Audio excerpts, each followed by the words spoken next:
The Rippaverse is sponsoring a fan art contest, which ends on July 20th. Marvel and DC artist Mark Brooks had a discussion with Eric July on Twitter, arguing that fan art contests are unethical. Mark Brooks said, "No artist should ever do this. It's a studio asking for free artwork with hopes of compensation later. It's a shitty thing to do to artists. The number of people that don't know what spec work is, how it's used to take advantage of artists, and why it's unethical is disheartening. Artists have a long way to go to get the world to understand and respect what we do." What is spec work?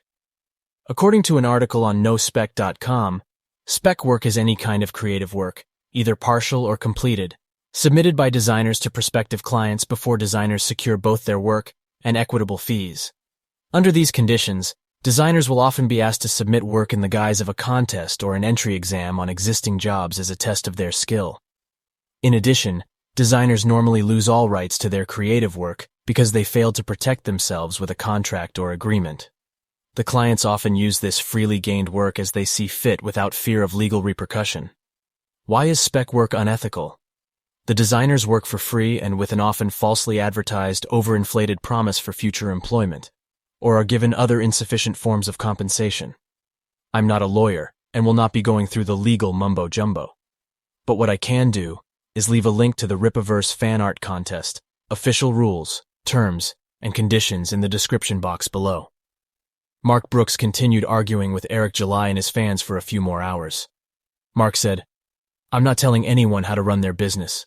Eric should do whatever he likes. I simply said no self-respecting artist should enter any contest like this from any company or corporation. They are using the fan art to make money.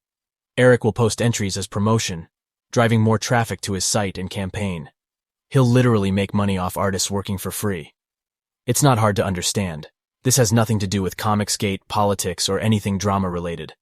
I've posted similarly to major movie and video game studios. It's just plain insulting to actual artists. Pay artists or save up until you can afford to pay them. You're soliciting art from unpaid artists in hopes they might get paid. Professionals don't do this. I have zero beef with you otherwise. I just don't like seeing artists taken advantage of. I'll give an example and leave it at that. Imagine I invite plumbers over for a contest to work on your pipes. The plumber that does the best gets paid. Everyone else is fucked. Every plumber would tell you to fuck off. That's what you're doing, but replace artists for plumbers. Spec work is considered the lowest of the low in commercial art. It rivals your charity scheme. Just be real, dude. You apparently have millions. Pay artists. I've produced almost a dozen art books that sold over 40,000 copies. I did my own fulfillment. I also run a mailing list with 50,000 plus people selling merch. Again, I do the fulfillment, all while drawing all day. Like I said, I kinda know what I'm doing. I grew a fan base off work I did for other people, and work done for myself. I was paid for all of it. I don't care who you were before or now. I have no ill will towards you and wish you well. Just pointing out why contests like the one you're running are shitty to artists. You've got to stop overreacting every time someone gives you the slightest criticism, Eric. It's a huge sign of weakness. Why do you even care what I think? I find your contests shitty to artists. So what? Please relax. You just seem extremely easily triggered. I fully expect a 30-minute tirade video of you screaming about my one tweet. Feel free to surprise me.